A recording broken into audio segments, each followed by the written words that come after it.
que salir adelante. Gracias, doctor Gosser, por acompañarnos esta noche. Vamos a seguir y cambiar de tema porque nos enlazamos ya con Jorge Chávez Álvarez, candidato a la segunda vicepresidencia por Victoria Nacional, economista, jefe del plan de gobierno, ojo, candidato además al Congreso por Lima y expresidente del Banco Central de Reserva. ¿Cómo está, señor Chávez? Gracias por estar con nosotros. Buenas noches, muchas gracias por la invitación, Enrique. Bueno, lo primero es parte de la lectura que se está haciendo ahora mismo de las candidaturas, y yo creo que así debe ser, es cómo se reaccionaría por parte de su oferta de gobierno frente a la pandemia, si es que ustedes mismos estuvieran ahora montados en el caballo, y seguramente si lo están a partir de julio, porque esto no se va a acabar ni de un mes para otro, ni probablemente de un año para otro. Bueno, efectivamente es tan importante y tan grave la situación que se vive que nosotros ya estamos trabajando en planes de emergencia dentro del aspecto de salud. Estamos trabajando en plan de emergencia para lo que es vacunación, plan de emergencia para la red de salud primaria y preventiva, que tiene que funcionar lo más rápido posible, plan de emergencia también para mejorar los procesos, particularmente los procesos de compra. Hay que equipar a nuestros centros de salud y hacer un mecanismo de compra global para poder lograr mejores precios y optimizar los equipamientos que dan pena realmente los hospitales peruanos, ¿no? Sean del Seguro Social o del Ministerio de Salud. En realidad estamos muy mal en cuanto a equipamiento de nuestros centros de salud. Así que ya estamos nosotros trabajando como si estuviéramos en el gobierno prácticamente, ¿no? Y quisiéramos que parte de estas propuestas que estamos elaborando, inclusive se las queremos alcanzar al gobierno de transición, porque creemos que más allá del proceso electoral nos cabe a todos los peruanos en estos momentos poner nuestro granito de arena para contribuir a paliar la situación tan grave que viven la gran mayoría de los peruanos. Indudablemente. Usted participó en reformas, en el diseño incluso de reformas económicas importantes ya hace un par de décadas, y claro, entre los especialistas queda siempre esta impresión de que esas reformas no llegaron de alguna manera a actualizarse, ¿no? Las famosas reformas pues de segunda ola, hablando de un término lamentablemente de moda ahora. Y esto tiene mucho que ver con la situación del sistema de salud. Hay quienes recuerdan que incluso en educación, a pesar de todos nuestros problemas, se llegó en determinado momento a un consenso político que ha permitido, insisto, ¿no? Frente incluso a contrarreformas, si se quiere, o amenazas de contrarreformas, que tengas algún tipo de horizonte en el sistema educativo. No ha ocurrido así con el sistema de salud. ¿Cuáles son las urgencias más grandes y cómo se pueden revertir al momento de la situación que usted describe, de los equipamientos y, ojo, del personal humano, etc.?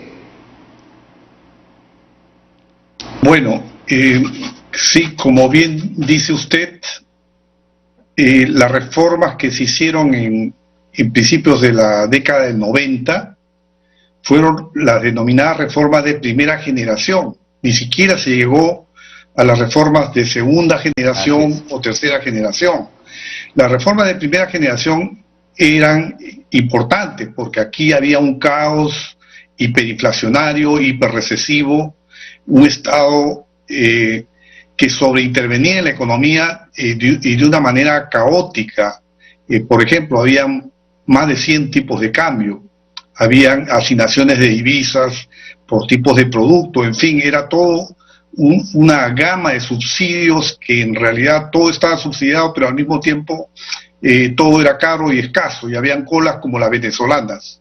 Ese era el primer gobierno de Alan García, dejó esa situación tan caótica. Con esta reforma se pudo por lo menos poner orden en la casa, es como si estuviera incendiándose tu casa, entonces lo que haces es apagar el incendio. Eso es lo que hicimos. Yo salí con el autogolpe del 5 de abril, con el cual estuve en desacuerdo, dejé la presidencia del Banco Central, y de ahí en adelante me he dedicado desde el mundo de la consultoría a estudiar permanentemente la realidad del país. Y bueno, en el plano de esta pandemia hemos visto lo mal que ha manejado el gobierno de Vizcarra, tanto el aspecto sanitario como el aspecto económico. Gran parte de los recursos de salvataje de empresas que son usuales en situaciones pandémicas o de economía de guerra, van orientadas o focalizadas hacia las empresas más vulnerables, hacia las personas más vulnerables, las familias más vulnerables. En cambio, en este tratamiento que se hizo, más bien gran parte de los recursos se focalizaron hacia las empresas más grandes, de los grandes grupos económicos, y las empresas que no tenían mayores problemas y que podían haber pasado tranquilamente la tormenta con sus propios recursos. Perdóneme, allí el error, para Reactiva me refiero, el error fue no cubrir al 100% la garantía, porque lo que me señalan es que, claro, si tú tenías 2 o 3% de no cobertura de esa garantía, el banco igual te iba a pasar por su sistema de riesgo y ahí te fregaste, que es al parecer lo que ha pasado con muchísimas empresas, que bueno, no eran pues las clientes usuales, y como usted remarca, fueron las clientes usuales del sistema financiero las que se llevaron la mayoría de fondos. Así es. Bueno, ciertamente ese 2-3%, pero en realidad en el fondo no es tanto un problema de porcentaje, sino de la concepción del mecanismo. Debió ser un mecanismo de distribución de recursos y debió utilizarse al Banco de la Nación como eje de esa distribución de recursos, y sobre todo hacer llegar los recursos a las empresas más vulnerables. Y en cambio se utilizó al sistema financiero. Los bancos que ofrecían la menor tasa eran los que se llevaban la mayor parte de los recursos, y ya sabemos que son los más grandes los que pueden ofrecer menor tasa, porque las empresas, las entidades que se dedican a las microfinanzas, sus costos son mucho más altos porque gran parte de su cartera son pequeños y microempresarios.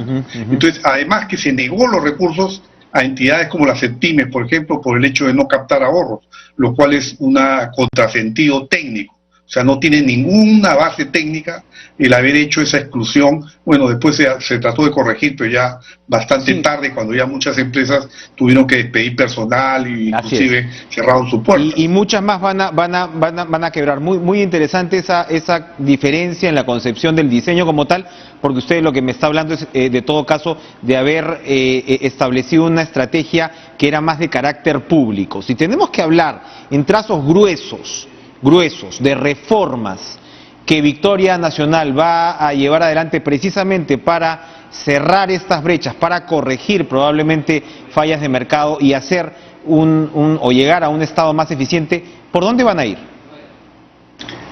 Bueno, mire, nosotros lo que queremos es que Perú tenga por fin verdaderamente lo que la Constitución manda, un régimen de economía social de mercado. Sin embargo, han pasado los años y después de estas reformas de primera generación, lo que ha habido es una suerte de mercantilismo, o lo que yo denomino neomercantilismo. Es decir, que algunas mafias del contrabando, de la tala ilegal, del narcotráfico, han capturado organismos públicos, e inclusive grupos de interés monopolistas también lo han hecho. Entonces el Estado ha quedado descentrado. El Estado ya no sirve para servir al ciudadano, sino que sirve a intereses particulares, ¿no? Entonces un Estado ilegítimo, y ya sabemos que cuando hay ilegitimidad hay conflictividad social, y eso es lo que se viene viendo cada vez más marcadamente, porque ha perdido legitimidad el Estado. Y lo mismo ha pasado con el mercado. La Constitución consagra una economía social de mercado, pero que implica que sea de mercado verdaderamente, o sea, que haya competencia. Y lo que ha habido es cada vez más monopolización, ¿no? Una integración vertical en servicios básicos, en provisión de bienes que son fundamentales como medicamentos, por ejemplo, donde se han llegado a niveles de monopolización que no se ven ni siquiera en los Estados Unidos o en Europa, en ningún país del mundo. O sea, acá hay prácticas que en otros países no están permitidas. Entonces aquí necesitamos restablecer lo que es una verdadera economía de mercado, y nosotros lo que vamos a hacer es, obviamente creemos que todos los empresarios son importantes, inclusive las grandes empresas son importantes, pero sí vamos a hacer que compitan más, ¿no? Y vamos a promover la competencia. Vamos a introducir competencia ahí donde no la hay. Bien. Y vamos a crear mercados ahí donde no los hay, porque donde no hay mercados hay pobreza. Entonces nosotros sí creemos en los mercados, pero creemos que hay que hacer reformas profundas. Vamos a hacer una transformación profunda del Estado, y vamos a hacer también una reforma profunda del sector salud, del sector educación, y también, bueno, otras reformas que tienen que ir viniendo progresivamente, como la reforma tributaria, ¿no? Que son reformas que toman un poco más de tiempo, ¿no? Pero que ya en nuestro plan de gobierno tenemos las líneas matrices de hacia dónde se va a orientar. Hay un nudo gordiano adicional ahí en la economía, que de un lado el sector privado argumenta que el Perú es uno de los países más rígidos e inflexibles para la contratación y, por supuesto, por lo tanto, para el despido. Y de otro lado es evidente que el nivel de informalidad, el nivel precisamente de pocos trabajadores en planilla y demás, lo que hace es que no haya prácticamente una red de protección social. Parecen dos puntos que realmente nos tienen encerrados en esta suerte de drama que hemos visto de manera evidente y descarnada con la pandemia. ¿Victoria Nacional apunta a flexibilizar el mercado laboral? Gobierno tras gobierno nos han venido ofreciendo reducir la informalidad laboral, ¿no? Sin embargo, la informalidad laboral ha venido creciendo, o incluso se ha mantenido, bueno, con la pandemia se ha agudizado inclusive. Actualmente son más del 80% de los trabajadores son informales.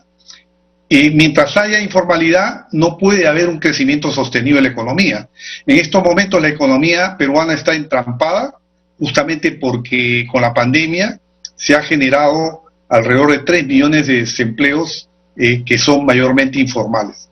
Nosotros lo que proponemos es, desde la base de la pirámide económica y social, o sea, ahí donde están las pequeñas microempresas informales y el agro familiar en las zonas rurales, y también los pequeños artesanos, en fin, todos los pequeños negocios rurales, o sea, desde ahí rearmar la economía peruana y hacer que los pequeños negocios se conviertan en negocios que son rentables. Ahora, evidentemente que esto se logra de dos maneras. El tema es bastante técnico, pero yo quiero explicarlo de una manera muy sencilla. O sea, de un lado, yo soy informal, ¿por qué? Porque mi productividad es tan baja que yo no puedo pagar los impuestos que me exige la ley, y no puedo tampoco pagar los beneficios sociales que me exige la ley, porque digamos, las condiciones laborales son bastante exigentes, número de días de vacaciones, también la rigidez laboral, si es que meto a un trabajador y no trabaja bien, no lo puedo sacar. Entonces, todo esto genera, hay un entrampamiento en las normas. Entonces, primero que, por ejemplo, salario mínimo, ahí hay que corregir, porque no es posible que por ejemplo, Saga o Ripe paguen el mismo salario mínimo que un microempresario.